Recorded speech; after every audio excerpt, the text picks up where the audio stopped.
Jangan lupa subscribe YouTube channel Metro TV News dan jangan lupa nyalakan notifikasinya.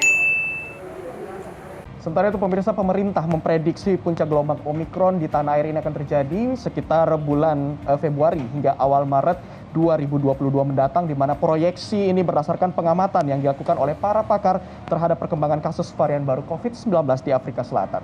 Ya, kendati demikian, pemerintah memastikan bahwa sistem kesehatan di tanah air sudah siap menghadapi varian tersebut.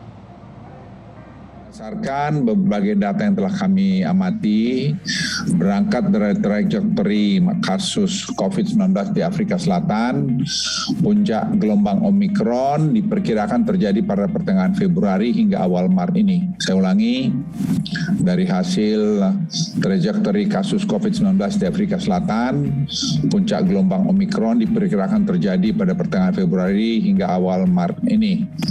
Namun, pemerintah akan melakukan berbagai langkah mitigasi agar peningkatan kasus yang terjadi lebih landai dibandingkan dengan negara lain, sehingga tidak membebani sistem kesehatan kita. Berbagai langkah yang dilakukan adalah penegakan protokol kesehatan dan lagi-lagi akselerasi vaksinasi itu sangat penting. Dan pengetatan mobilitas akan kita menjadikan opsi terakhir untuk dilakukan. Tapi kami menghimbau kalau di kantor tidak perlu 100%, ya tidak usah 100% yang hadir. Jadi diatur saja, melihat situasinya apakah dibikin 75% untuk 2 minggu ke depan. Itu saya kira bisa dilakukan asesmen oleh kantor masing-masing. Ya, lalu apa yang sudah disiapkan oleh Satgas COVID-19 mengantisipasi lonjakan varian Omikron di tanah air? Kita akan membahasnya bersama dengan Ketua Bidang Penanganan Kesehatan Satuan Tugas COVID-19, Alexander Ginting. Selamat pagi, Pak Alex. Selamat pagi, Pak Alex. Selamat pagi, salam sehat. Salam sehat selalu, Pak Alex.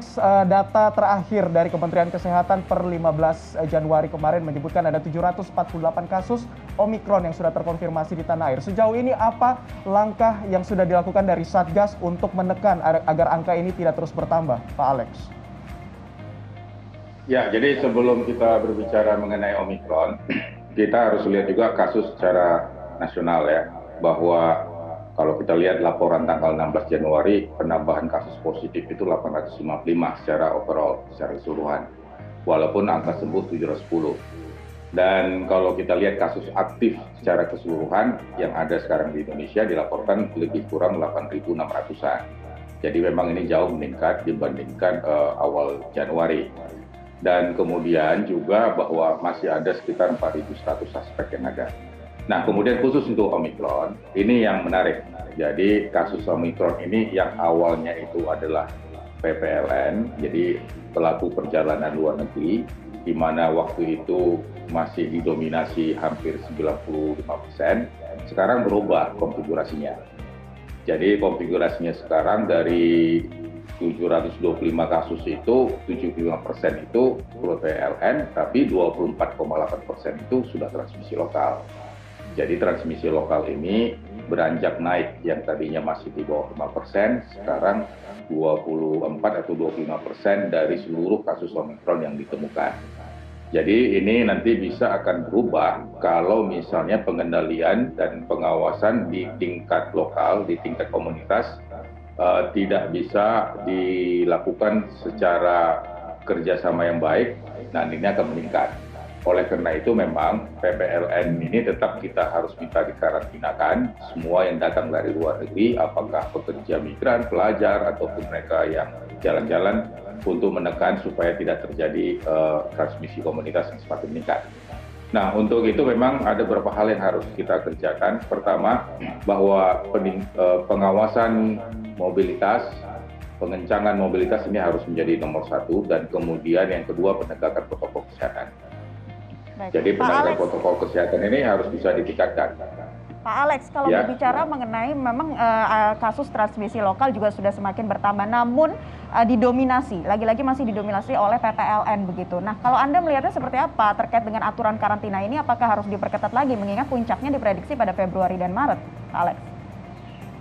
Ya, jadi karantina kalau kita lihat di Wisma Pademangan jumlahnya sudah cukup banyak. Artinya penambahan tower, penambahan gedung itu sudah cukup optimal untuk menampung mereka untuk karantina.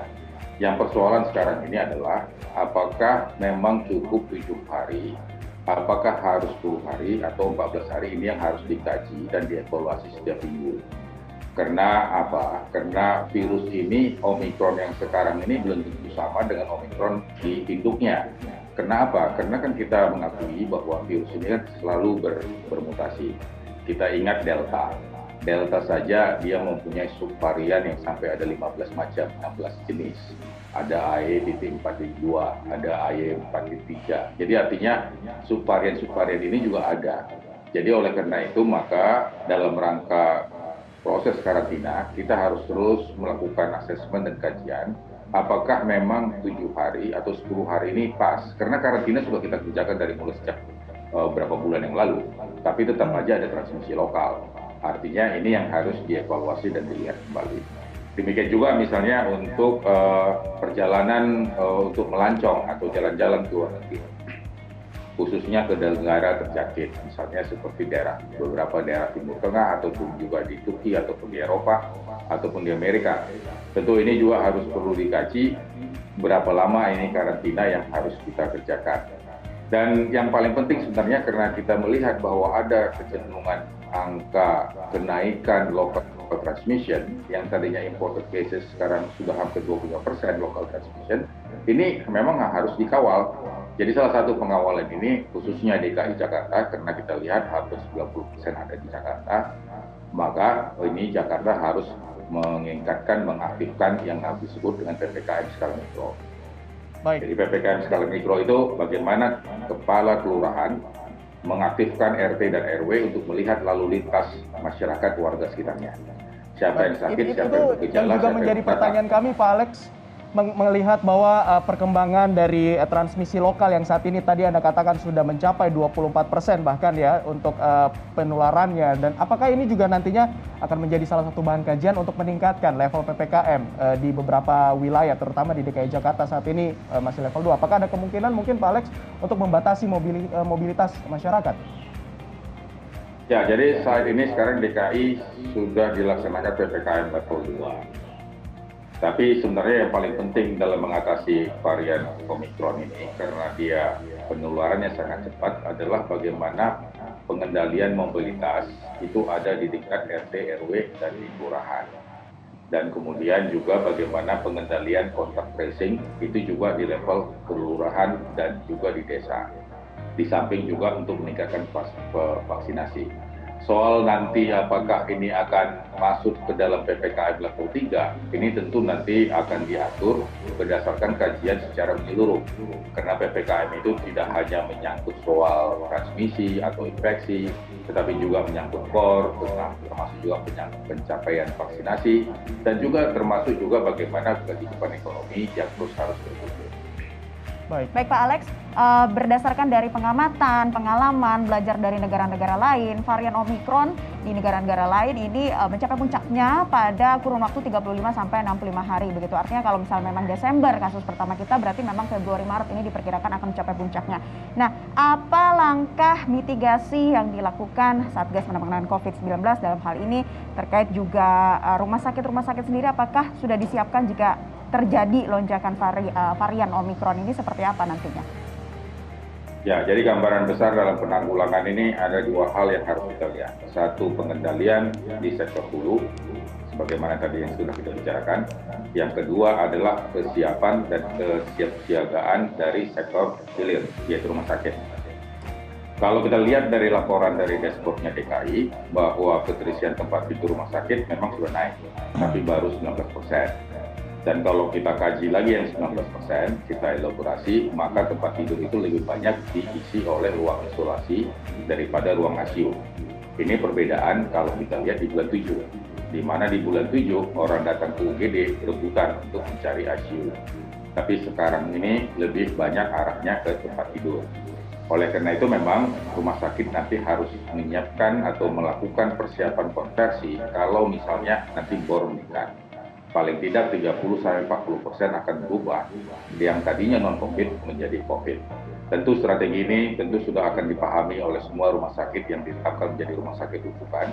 baik di tingkat provinsi ataupun di Kota Madya, dan tentunya nanti dalam hal ini juga akan berkoordinasi dengan Satgas setempat.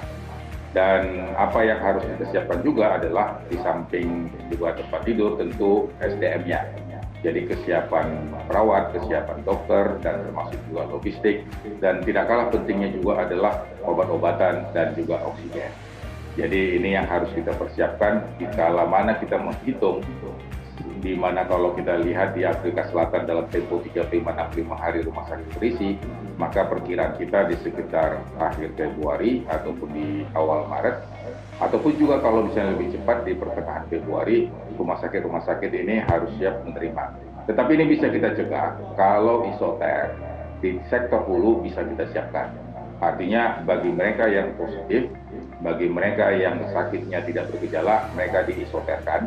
Jangan di rumah, karena di rumah berpotensi untuk terjadinya transmisi di keluarga. Dan kemudian kalau isoter ini bisa kita kendalikan, tentu mereka yang masuk rumah sakit bebannya akan lebih dikit.